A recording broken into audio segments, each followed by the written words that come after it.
You've got a product you love. What if you don't want to just end with that one product? What if you want to create an entire business that you love? Today we're going to talk about specific questions and examples that will lead from a product you love directly to a business that you're going to be passionate about and has the high potential to grow and be personal to you and other people, as well as bringing value to the world. Again, we're going to be using the example of TerraCycle, founded by Tom Zaki in 2001, which is an excellent example of a company that started with one product and grew to have multiple partners all over the US. Big names like Colgate-Palmolive, Pepsi-Cola, L'Oreal, and many others. Tom Zaki started off with a worm poop fertilizer packaged in reused soda bottles. This product in itself was innovative and very successful in a short period of time, but Tom didn't want to just have a one-hit wonder. He wanted to continue solving the bigger problem, and in order to do that, he needed a worldwide business. The first thing you want to do when you're taking a product you love and turning it into a business you love is connect your product to a bigger picture. Something you can ask to find out what bigger picture your product is connected to is, what does my product do? And what problem is my product solving? For Tom, his product was directly related to helping nature and decreasing waste. He realized that there was no waste in nature and wanted to emulate that in his business. So he created a product that was an all-natural organic fertilizer and packaged it in what would usually be a waste material. In this way, he was reducing waste, and he drew on those principles in expanding his business. One of the main products that TerraCycle now offers is a zero-waste box. This box can be purchased by their customers and then used to package hard-to-recycle materials, like different plastics, and then sent back to TerraCycle in order for them to take care of this hard-to-recycle material that would often just end up in landfills. Tom was able to go from one product that directly solved a bigger picture and use that to expand his business into something even more successful and far-reaching. So first of all, you need to know the bigger picture that your product is related to. And second of all, you need to love that bigger picture. Go from loving your product to loving what your product is helping change.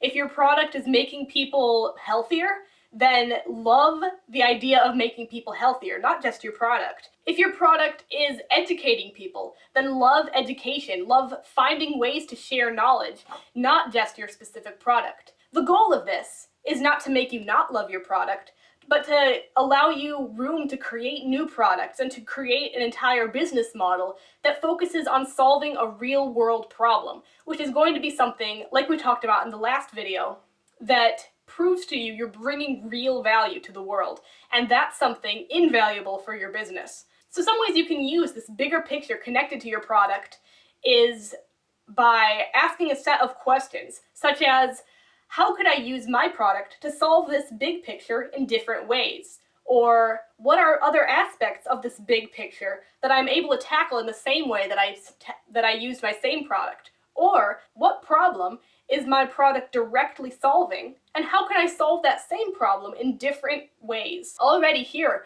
you're working with one product and one bigger picture, but you're able to combine these questions and figure out ways to create new products or create new solutions that are going to be just as valuable as your first product and are going to allow you to expand your focus into a business that you love. Something that you might want to not do early on is try to solve multiple problems at the same time.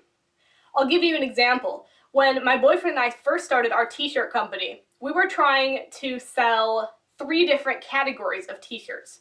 We wanted to sell cryptocurrency-related t-shirts, we wanted to sell history-related t-shirts, which we eventually focused on, and we wanted to sell religious quotes-themed t-shirts. Now, in setting up our website, this already presented a problem because we didn't know what to focus on. And when we were marketing, we had to basically create 3 different marketing campaigns, which obviously created some confusion for our audience.